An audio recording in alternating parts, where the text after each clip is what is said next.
that's when I really realized that, okay, doing a lot of questions or doing a lot of additional work is not helping. I should focus on what I have done already and just improve on the basics and make my base so strong that it gives me the confidence to do whatever hard level question comes across me. So Hey, Richa, and welcome to this really interesting session. Congratulations on your 730 and this 140 point improvement. Thanks a lot. Thank you. All thanks to e-GMAT. I think it's really helped me through the journey.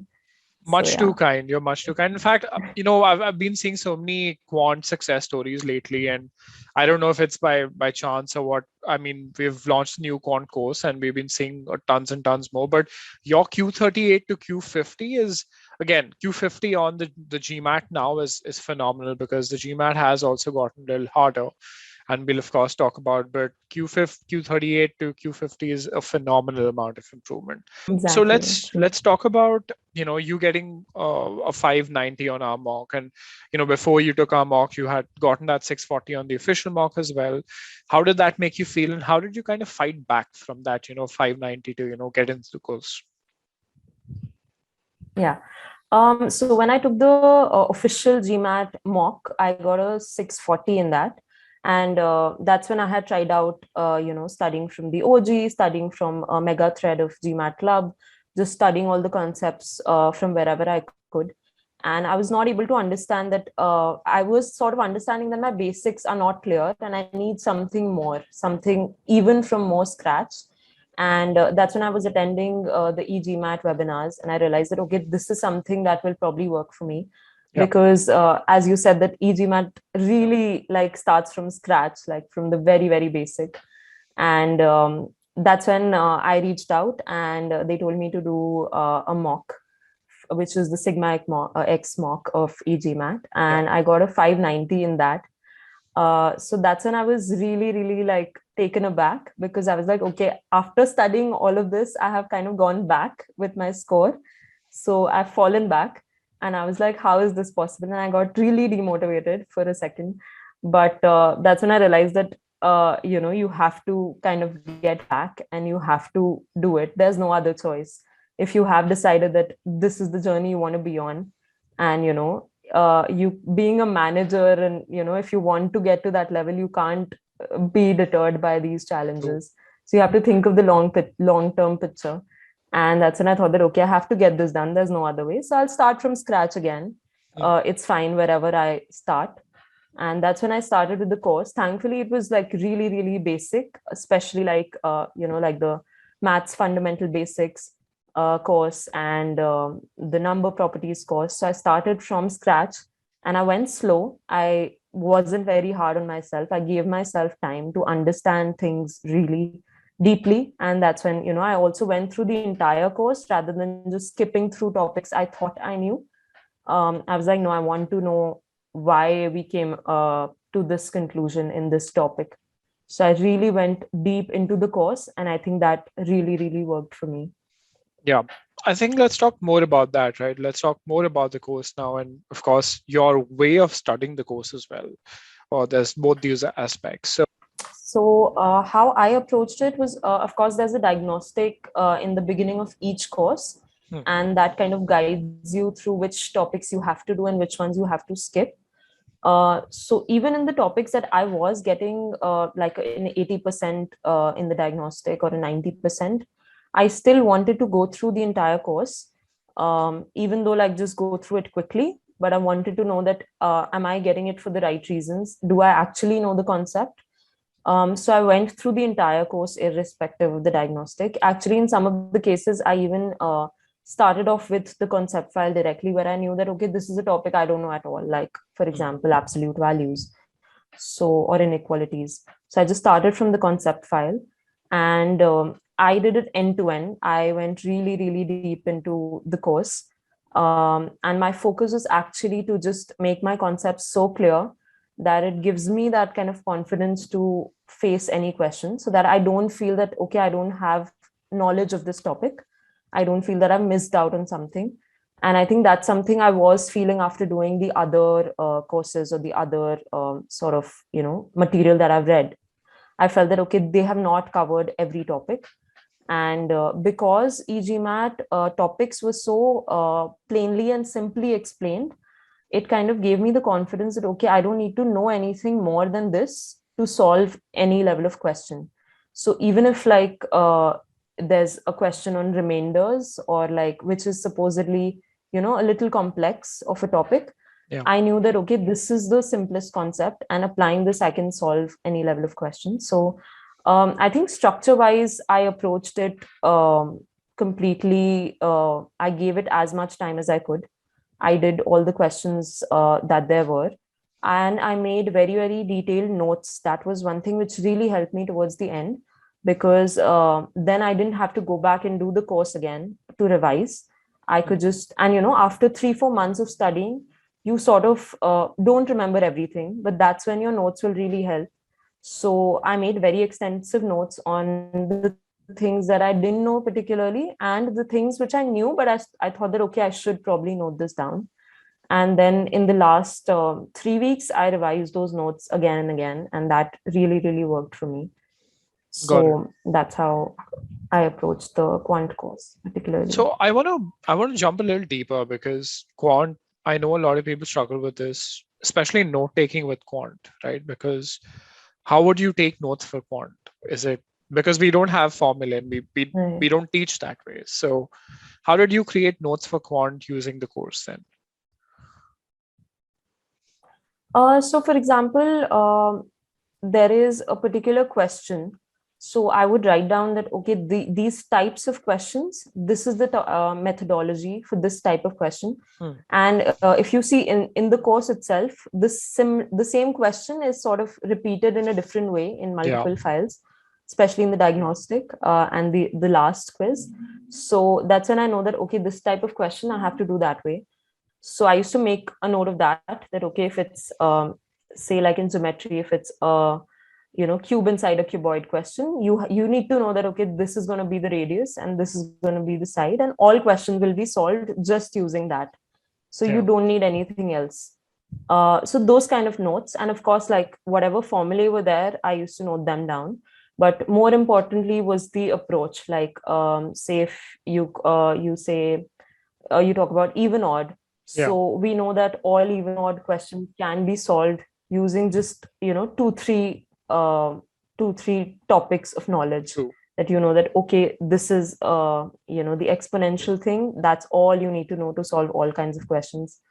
So those kind of notes, like and I used to write down the question also sometimes, that, okay, if this is the question, this is the solution, and I used to just write that down on a full page. And then I knew that, okay, any question of this sort, I'll have to solve in a similar way. So just going through that question again helped me a lot. When I see that question again in a quiz or in a mock test, I know that, okay, I've solved these types of questions before. So Understood. That's the way. Actually, very helpful, because again, like I don't know how a person like you would kind of create notes, right? Because a person who's better at quant, they usually don't create any notes for quant as such. And this is very, very helpful for someone struggling with quant. Let's shift our focus to verbal now. For verbal, you've done the SC course really well, you've done the RC course really well, you've done the CR pre-thinking files really well. What are the things that you kind of took away from the course that gave you that confidence? You were fairly okay in verbal to start off with, but you scored a V40. Like, what are the things that you learned? So yeah, I used to think I'm great at verbal, and I don't need to work much on verbal. It's just a little bit practice. But then with the course, I actually realized that there are methods that you can use to improve your performance, and it's not just practice that you can do. So actually, some of my myths were blasted with this course, especially with RC and CR. SC still is a bit mechanical. I feel that if you know the rules, you can get through SC. So I made an extensive again note taking with SC. I noted down all the rules for every topic and every subtopic. And in fact, like 1 month later, after doing SC, when I was doing the other courses, I realized that half the things I'd forgotten. Yeah. But because I had those notes, I was like, oh yeah, this is something I'd read. And that's when, I really, that helped a lot. But I think, yeah, SC, if, you remember the notes and you remember the little tips and tricks, it's still very helpful. With RC, I used to think that, making notes or, really stopping to understand the passage mentally, making a picture of it wastes a lot of time. And I used to think that making notes kind of makes you a passive reader. So you should not do that. You should just read the topic, understand it, and then answer questions. But it totally changed the game when I started to make, summaries of each paragraph for RC, which is what the course teaches essentially in the beginning. And that's when I started to make even like just one word notes for each passage. So if like one topic is about, say, rats, I used to just write that, okay, body structure, or one word. Yeah. And then when I look at it, I know that, okay, this is what each topic of the passage is talking about. And that really helped. And it didn't actually make me a passive reader. In fact, it made me more proactively, making notes and writing it. So that really helped. And again, like, because I had already done that, the main point questions were completely out of the way because of that, because you already know what the main point is. So that way, the little bit gap that I had in getting confused between two option choices, that was really eliminated with this type of summarizing the passages. That was a big help.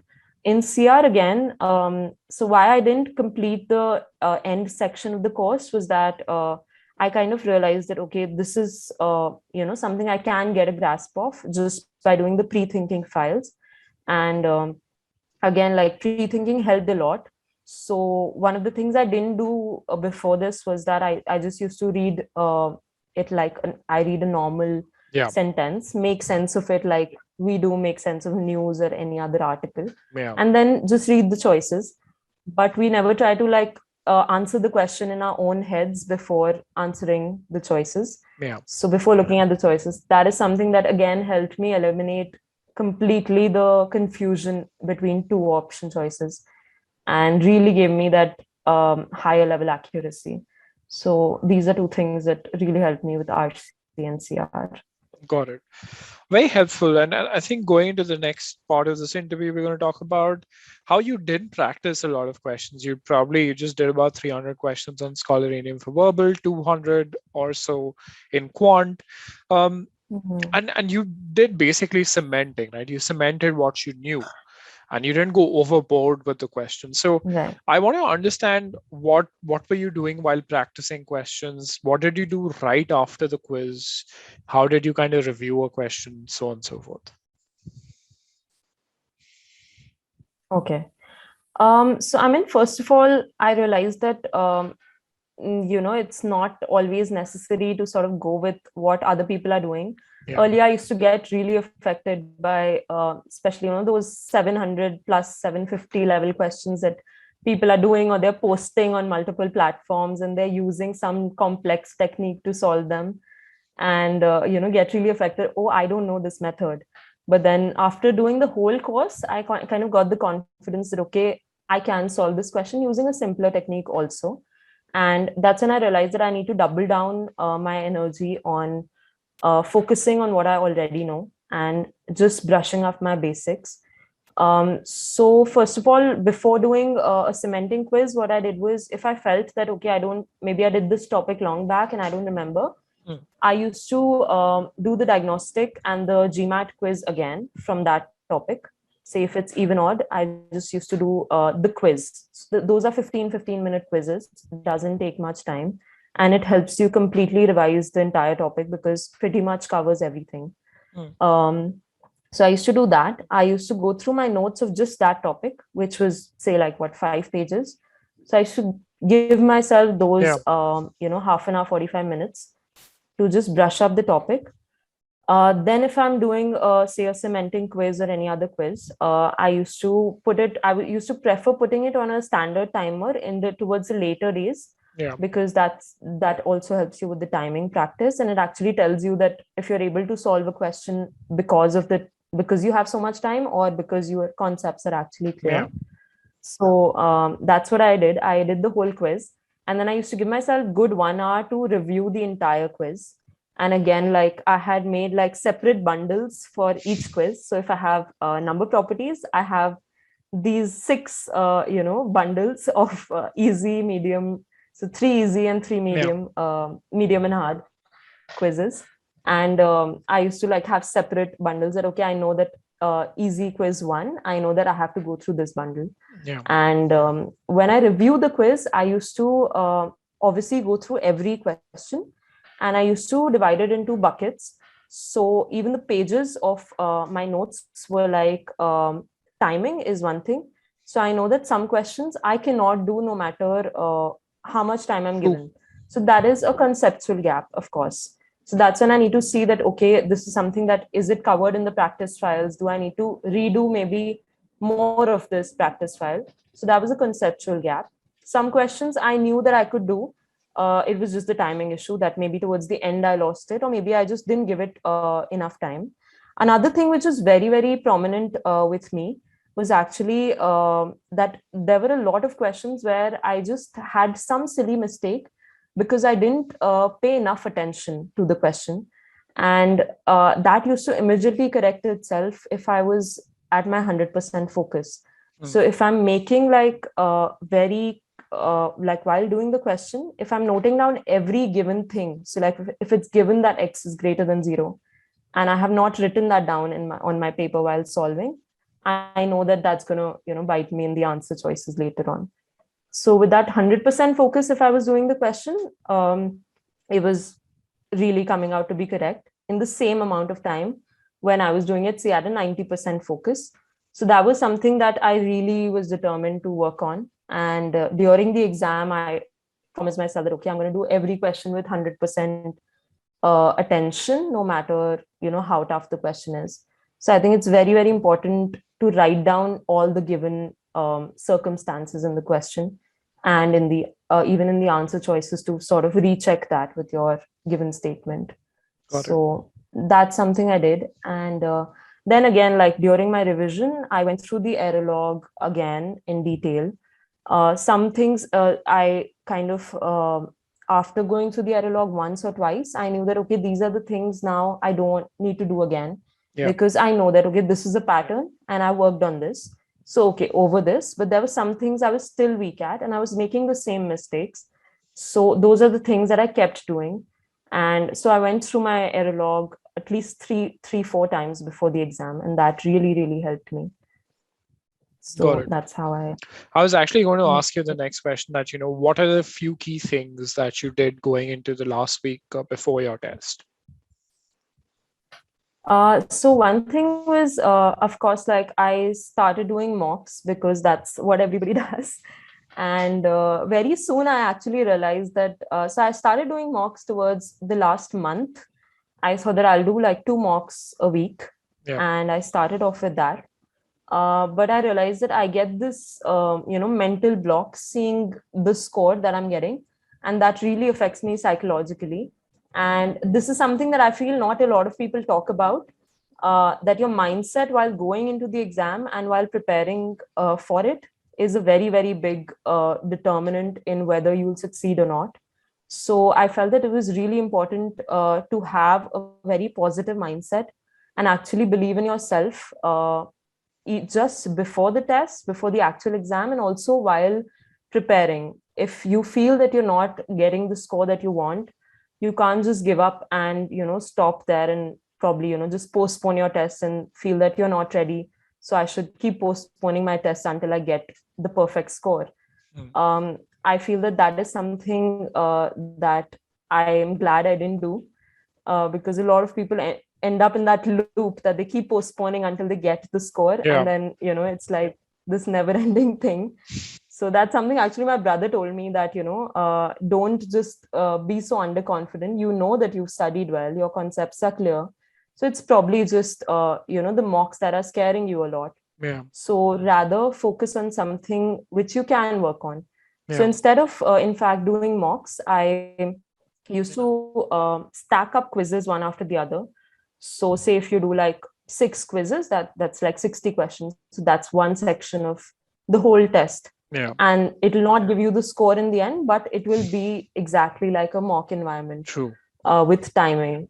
So that's something that somebody, can do if that helps, if, the score really makes you demotivated, because sometimes it happens that, you do a mock and then you get a bad score.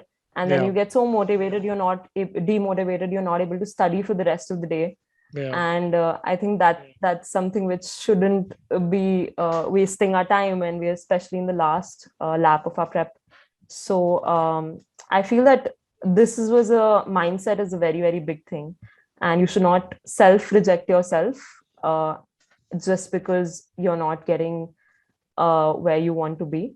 I think you should let the rejection come from outside, and you should keep doing whatever you can do until the D-Day comes. True. So that's what I did. I started off with mocks, but very soon I realized that, okay, I need to rather work on very, very micro details. That's when I went into each question deeper and deeper, and into each quiz back again. I started again from where I'd started, in the beginning of the course, and I redid all of that. And that's when I actually got the confidence that, okay, even if I don't do enough mocks, I know that I will be able to score at a certain level, because I have done all the prep I could have done for these topics, for these level of questions. So I think that really helped me. I think I talked to a lot of students about metrics. What was your accuracy? What were your mock scores before you gave the test? But yeah, I think not a lot of people talk about mindset and this thing about self-rejecting, right? And I think, and I'm going to tell this to everybody now, that you scored a 660 before you scored a 730 on your actual exam. So it was all actually about your mindset and the fact that you bounce back from that. You like, it's just a mock. I know I can do this. And you went and did it. So the other part of the story is that your accuracies on the quizzes that you took were actually in line with the 720 plus as well. You probably didn't know that, but yeah, I mean, they were. They really were. So I'm sure that gave you more confidence as well. But this is very helpful. As your final, I would say, final takeaways for someone who's watching this, what would you tell them? What, in your opinion, was the one thing that really turned everything around for you? I think, again, I would say the same thing, that just don't get influenced by the standard conventional method. See what actually is working for you. Identify your own strengths. And again, like, don't, feel that you can't do something just because conventionally this is not how people get there. You can probably get there in a very different way. And I mean, being a consultant, even I'm very data driven, but then know how to use the data. Maybe the macro data is not helping you, so then go deeper. Maybe the micro data will, really help you, which it did for me. So just find out what works for you, and don't give up till actually the rejection comes from outside. So that's something I think I really want to say, apart from everything that's already said. I think this is something that people should also remember. Got it. While preparing. This is absolutely spot on and perfect. And once again, I wanted to congratulate you on your 730.